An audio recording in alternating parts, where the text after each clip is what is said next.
ficamos perdidos debaixo do sol quente e ainda fomos ameaçados de morte. Por favor.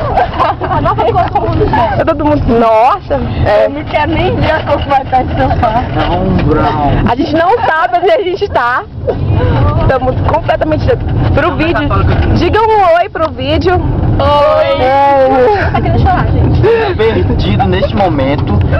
Nós estamos comendo poeira há horas e ainda fomos ameaçados de morte. Mas a gente tem um quadro, a gente vai pedir informações pra ele. O que a gente pode fazer? Venha pra Católica. Ele pode fazer isso pra nós.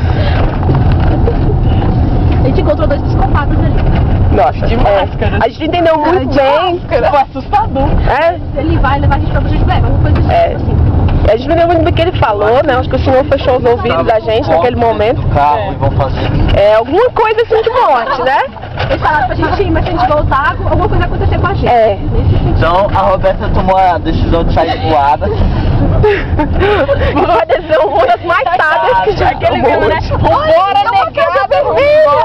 Não, ela é toda vermelha. É um salão grandão. Gente, eu tô com fome. Cândida, não é só você. Todo mundo tá com fome aqui. Nesse lugar se passa tudo, até frio. A gente chegou lá, a gente conheceu o frio. Vai ser frio na barriga. Frio na barriga. A gente conheceu o furado. Alguém tá ligando, uma luz. A salvação.